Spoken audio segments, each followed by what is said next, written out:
Question apéritif, on parle d'épargne. Alors, c'est pas une surprise, c'est à peu près tous les mois pareil depuis un certain temps. La collecte du livret A, nous disaient les Échos, au plus haut depuis 12 ans. Suscite les convoitises, on va y revenir. Au mois de février, on a eu les chiffres, là, 3,77 milliards d'euros ont été placés par les Français sur les livrets d'épargne réglementés, c'est-à-dire le livret A et LDDS. Et vous le savez, on est à des niveaux records d'encours pour ces livrets réglementés à précisément 400, nous montre le graphique, 459 milliards d'euros. Et au sein de cette épargne, eh bien, il y a beaucoup de billets de banque, c'est ce qu'on a appris aussi. Alors là, globalement, c'est un sujet qui n'est pas uniquement français. Malgré la pandémie, la demande pour les billets de banque atteint des records. On a eu des chiffres de la Banque centrale européenne qui s'interrogent sur le paradoxe de records, précisément en termes d'émissions de billets de banque, de montants en espèces qui circulent ou qui ne circulent pas. D'ailleurs, c'est tout le sujet. Rien que sur l'année 2020, quelques 141 milliards d'euros de nouveaux billets ont été émis par la Banque centrale européenne et c'est plus du double par rapport aux 2 années précédentes. Et cette tendance nous complète ce tweet d'Erwan Tison là, pour l'Institut Sapiens. Et bien, en fait, elle dure depuis un certain temps puisqu'il nous montre que depuis 2000, en zone euro, le volume de cash a progressé 2 fois plus rapidement que la masse monétaire. Alors, on pouvait penser qu'avec la technologie, avec le smartphone, avec les cartes bancaires, avec tout ce qu'on veut, les cartes bancaires, c'est pas tout nouveau, mais enfin, que globalement, l'utilisation du cash allait baisser. Y compris manifestement le cash reste utilisé, y compris en termes d'épargne. Alors, votre métier, c'est un petit peu de conseiller les gens à épargner, mais au sens épargner placé.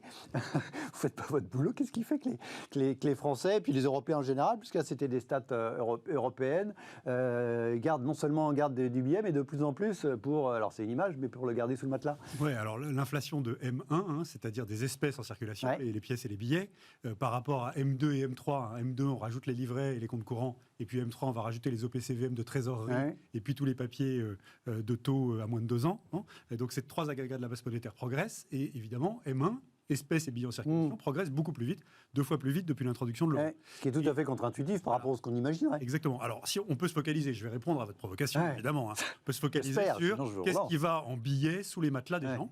D'accord. Mais il y a quand même d'autres effets. Ça, on n'a pas des stats précises par définition, puisque c'est rarement précisé par les... Voilà, mais il y a d'autres effets qu'il faut prendre en compte dans l'inflation de cette masse des billets et pièces en circulation. Il y en a à peu près un quart, enfin entre un cinquième et un quart qui sert effectivement aux transactions, et le reste est plutôt stocké. Alors, là-dedans, il y a quand même une grosse part qui fait que l'euro a pris sa place comme monnaie, je vais dire, de réserve du petit commerce mondial touristique. Exactement comme le dollar. Vous savez qu'il y a plein de pays dans lesquels, quand on avait le droit, on pouvait aller... Quand on avait le droit de voyager.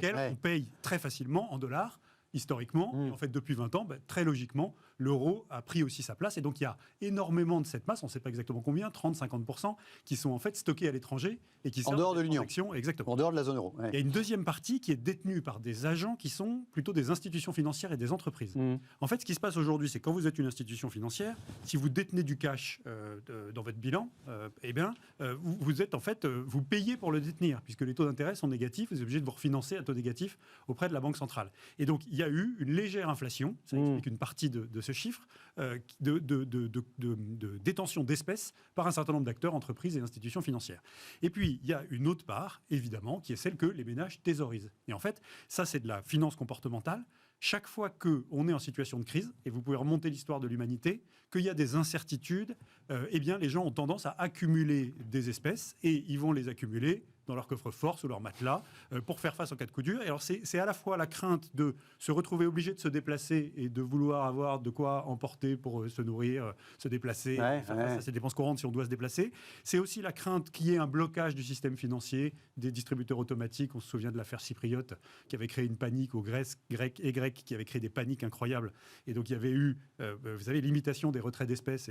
Au moment de la crise de la dette. Et en fait, on utilise quand même encore les espèces pour 72% des transactions des ménages dans l'Union européenne. Et c'est un tiers des transactions de moins de 100 euros. C'est quasiment la totalité des transactions de tout petit montant. Voilà.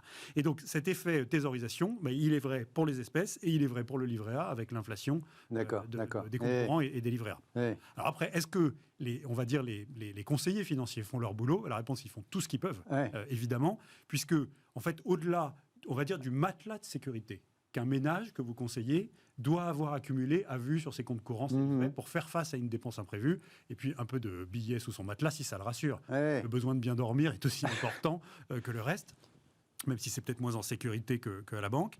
Dans ce cas-là, on doit pouvoir recycler en épargne plus longue des objectifs qui correspondent finalement à la durée et à ce que les gens veulent en faire.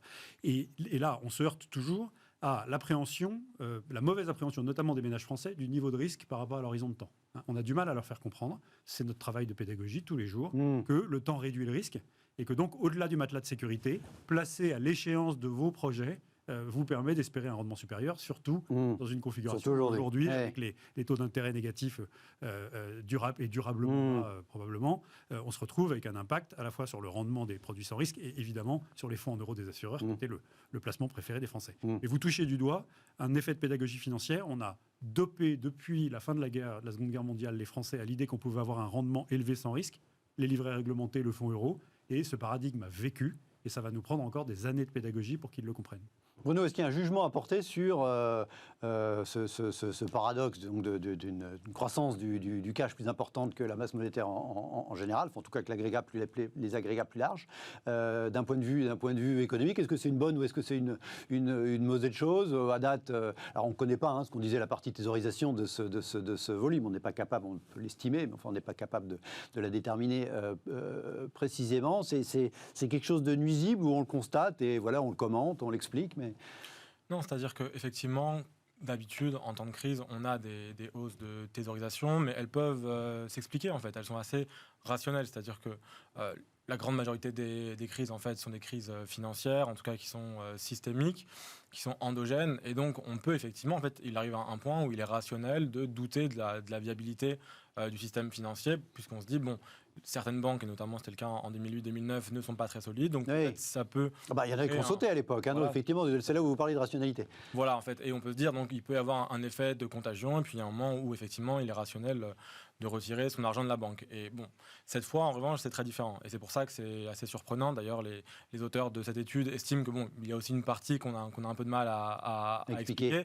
Puisque là, en fait, en l'occurrence, on a vraiment affaire à une crise qui est particulière, qui est censée pas être une crise financière, précisément. Exactement. Et on voit bien d'ailleurs que les États ont très vite réussi à donner confiance, en fait, à tous les agents économiques, en tout cas. Normalement, on a vu que très vite, les gouvernements ont dit c'est quoi qu'il en coûte, que la Banque centrale a clairement fait comprendre que quoi qu'il arrive, par exemple, elle soutiendrait l'Italie, etc. Lorsqu'au tout début, on a eu quelques doutes. D'ailleurs, c'est aussi pour ça que les marchés financiers sont globalement bien comportés, que même les obligations des États sont restées à des taux extrêmement bas. Donc c'est vrai que c'est assez difficile, en fait, de vraiment là comprendre pourquoi est-ce que on a un certain doute, on a une certaine peur. Il y a quand même le côté taux négatif que nous rappelait Jérôme, qui explique quand même que il n'y a pas que des particuliers, il y a y compris des entreprises ou des institutions qui considèrent que vaut mieux avoir du cash que payer sa banque pour le garder. Exactement. Et puis moi, je voudrais rajouter deux choses. C'est que c'est évidemment lié aussi à l'augmentation de pouvoir d'achat. En 2020, il y a eu chez les ménages français une augmentation nette de pouvoir d'achat parce que les mesures de soutien à l'économie, le chômage, en moyenne en tout cas, plus les restrictions à la consommation des ménages parce qu'on ne pouvait pas acheter tout ce qu'on voulait, parce qu'on ne pouvait pas aller au restaurant, pas aller à l'hôtel, moins bien se déplacer, etc.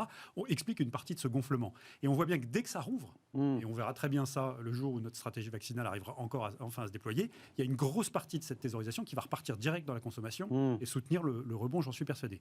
Puis il y a une dernière explication que je voudrais pointer du doigt, on va sûrement pas avoir le temps de la traiter parce qu'on manque de données là-dessus, puis ce serait trop long, mais c'est jamais cité, mais c'est quand même un enjeu important, c'est le rapport entre le niveau de l'économie souterraine, qui mobilise aussi des espèces, on ne va pas se cacher derrière son petit doigt, il y a des transactions entre particuliers, entre professionnels et particuliers qui se font au black. Ça s'appelle comme ça.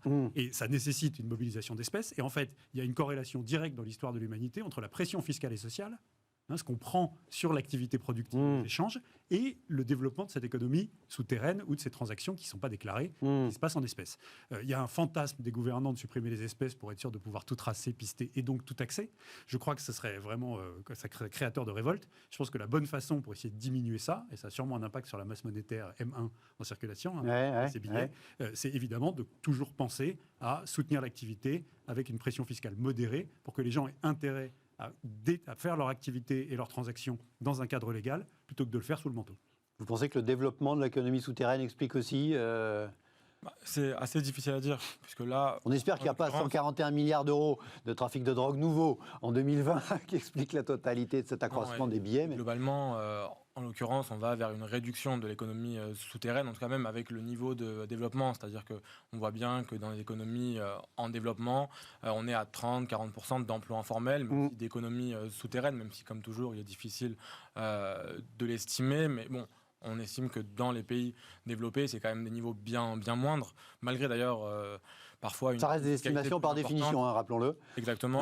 Mais bon, vous voyez bien quand même que dans certains pays, par exemple en Argentine où j'ai vécu, on vous donne moins 10% si vous payez en cash. Ouais. Bon, on comprend bien quelles peuvent être les raisons.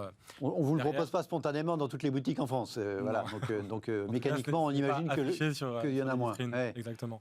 Et donc bon, et surtout, cela voudrait dire qu'en fait, là, sur cette crise-là, ou en tout cas au cours des dernières années, on a eu une hausse de la pression fiscale en France, ce qui n'est pas vraiment, en l'occurrence, le cas. Donc peut-être que ça explique une partie, en fait, mais pas forcément cette accélération-là qu'on a. Très rapidement, est-ce qu'il y a une différence entre les différents pays de la zone euro sur cette détention de billets historiquement? Enfin, je ne sais pas, moi, à une époque, on disait les Allemands aiment bien, ou les Autrichiens aiment bien les billets. On voit, ça existe encore, ça ou...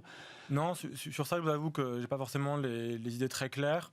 Mais après, on sait voilà, qu'en revanche, sur l'éducation financière, par exemple, en France, on est très peu sur de l'épargne financière, on va dire, surtout par exemple par rapport aux Britanniques. Et donc là, on est en l'occurrence sur des comportements d'épargne qui, oui, peuvent en fait varier d'un pays à l'autre, même en Europe, on a globalement... Allez, on s'arrête là, on y reviendra. On a fait un long apéritif. Tout de suite, on va s'intéresser aux questions de rigueur budgétaire.